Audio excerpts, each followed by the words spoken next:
Hello and welcome to the Spiked podcast. On the 29th of January, Spiked US will be hosting Should We Be Free to Hate? A panel discussion at the New York Law School with Brendan O'Neill, Nadine Strossen and Paul Coleman. The event is free and open to the public, and you can get tickets by going to spiked-online.com and clicking Events in the top right corner. For this Spiked podcast special, we spoke to panellist Paul Coleman. Paul is the Executive Director of the Alliance Defending Freedom and is author of Censored, How European Hate Speech Laws Threaten Free Speech. Here we get a taster of the discussion to come and find out what Europe can teach the rest of the world about the dangers of criminalising hate.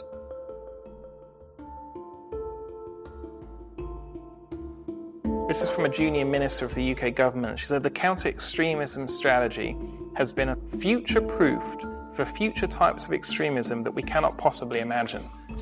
So, essentially, the government's saying that they want to create a concept of extremism that is so fluid, that is so movable and changeable, that it will capture speech in the future they can't even possibly imagine.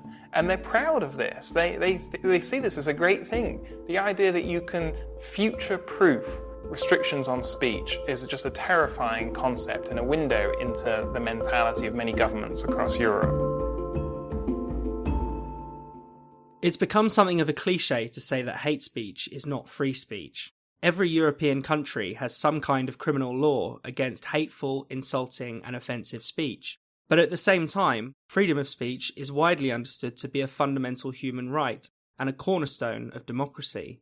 I started by asking Paul how easy it is to distinguish between free speech and hate speech. It's hard to define what a hate speech law is because there is no universally agreed definition of hate speech. And so that lots of different people say hate speech is different things. And normally when you look at definitions, it's just a lot of synonyms of hate that are just used as a definition. So hate speech is speech that's offensive or insulting or something like that. But that doesn't get you any closer to defining what hate speech actually is. And so the dividing line between free speech on the one hand and hate speech on the other hand is almost impossible to draw. We could say about hate speech laws that they are very fluid and subjective. So if I give you an example, you could have an opinion on something that is, your opinion is fixed. And a few years ago, your opinion might have been the mainstream. And then more recently, perhaps it's become a little bit controversial. And then at some point in time, that opinion, which has always stayed the same, then becomes hate speech. And we see this with issues connected to things like same-sex marriage, where people have held a view that marriage is between a man and a woman for a very long time, and all of a sudden that view is considered hateful. Now the law itself has stayed the same throughout.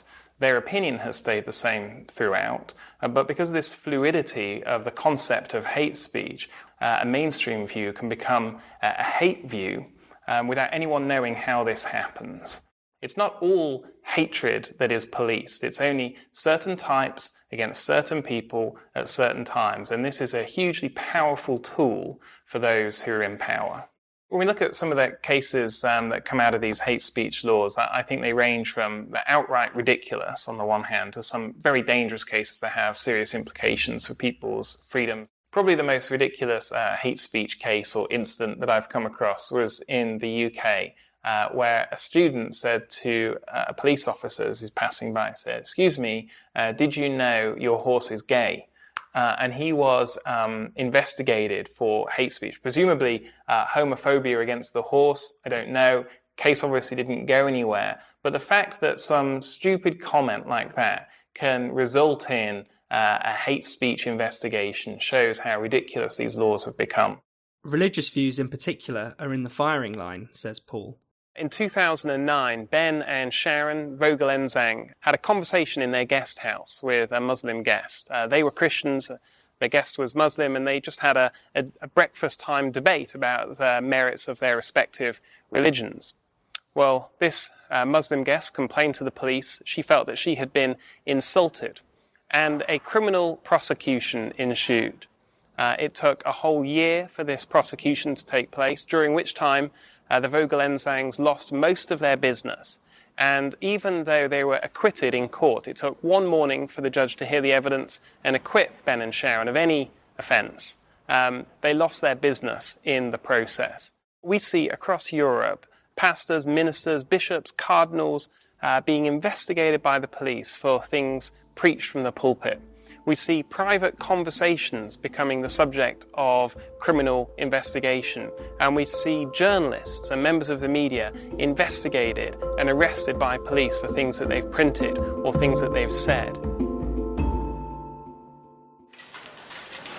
It's an encouraging thought that by 2050 not a single person will be able to have a conversation like this. Except the proles. The proletariat don't count for animals.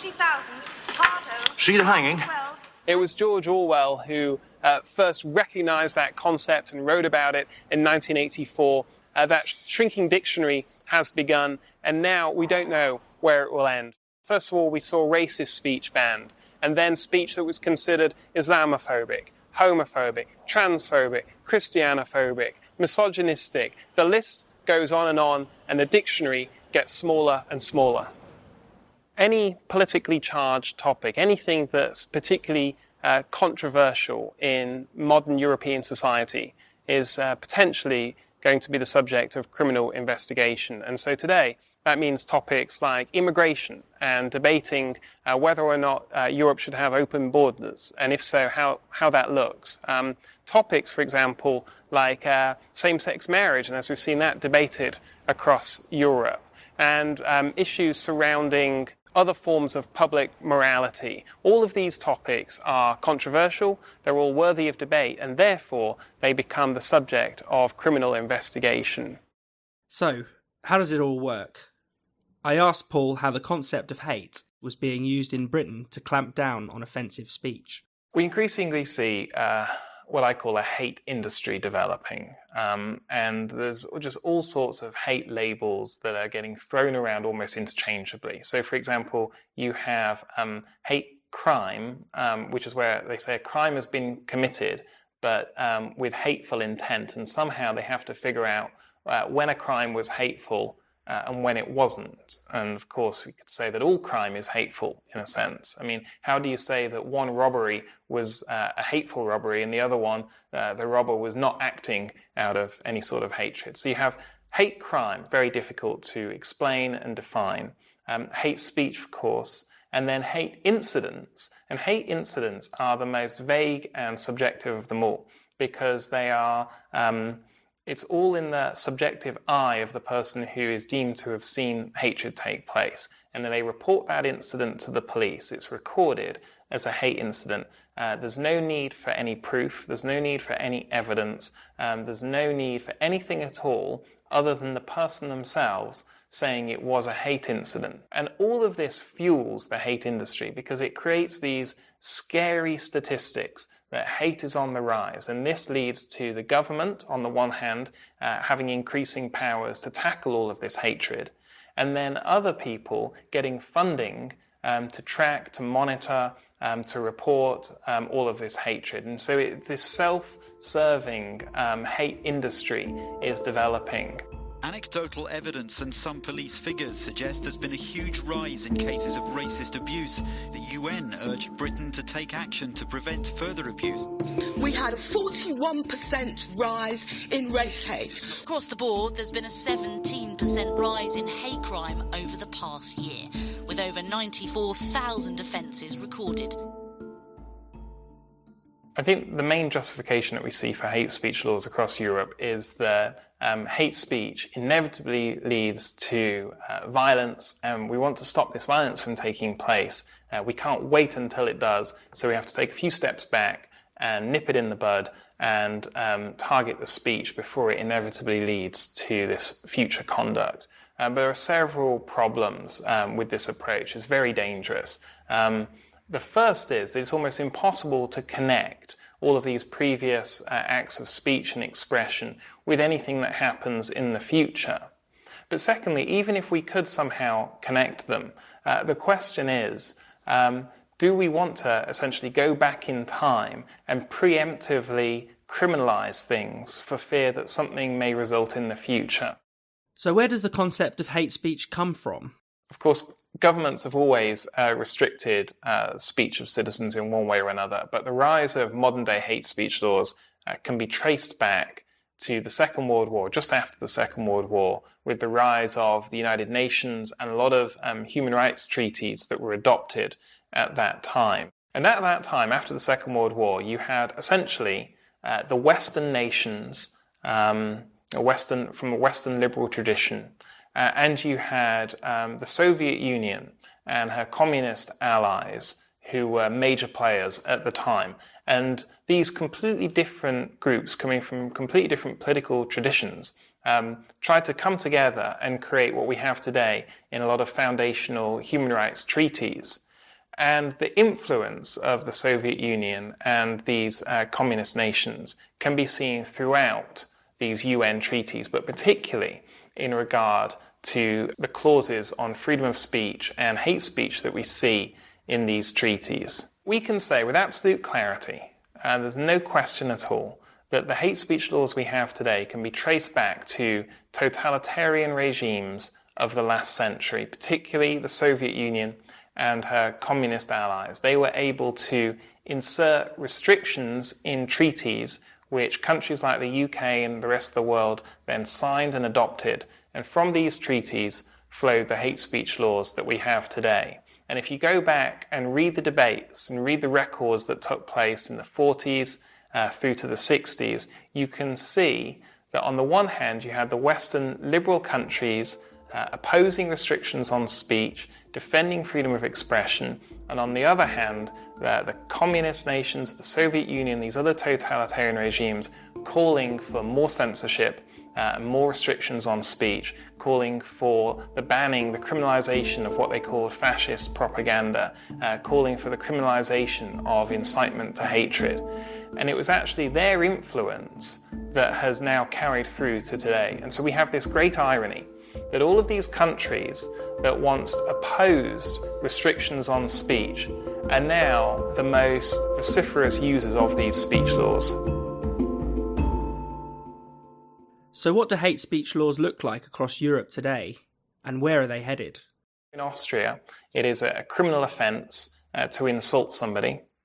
And if you go across the border to Germany, they have an added twist. It's also a criminal offence to insult somebody in Germany. But there is a specific provision in their criminal code that says even if what you said is true, it doesn't preclude punishment. So you could face a prison sentence in Germany for telling the truth about somebody if they thought it was insulting. In Denmark, it's a criminal offence to insult the flag of any nation, including the flag of the United Nations. And to insult that flag in Denmark carries a 2-year prison sentence.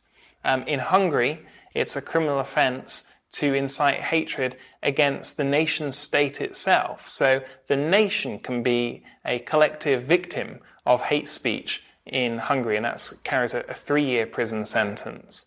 And in the UK, we have many different criminal restrictions on speech. We have incitement to hatred, communications offences, public order offences. This is from a junior minister of the UK government. She said, "The counter-extremism strategy has been a strategy for all forms of extremism, future-proofed for future types of extremism that we cannot possibly imagine."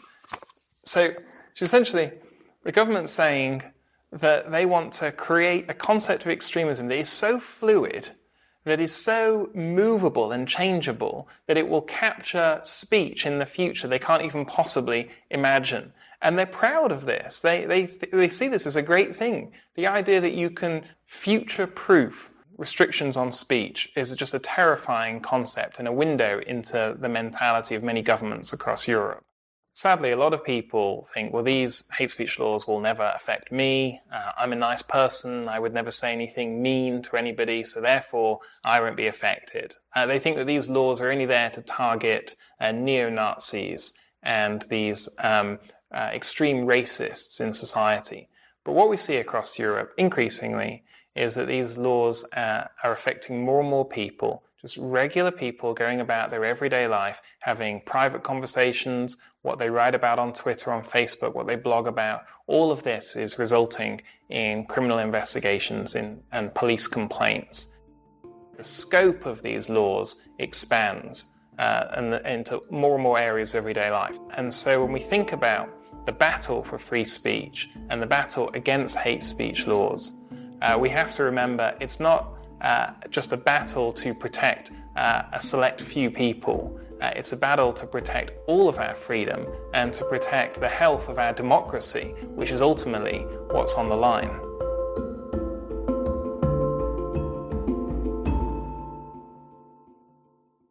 Thank you for listening to this special edition of the Spike podcast. If you're in New York on the 29th of January, be sure not to miss Should We Be Free to Hate at the New York Law School. To register for your free ticket, just go to spiked-online.com. The Spike podcast will be back on Friday as usual, so see you then.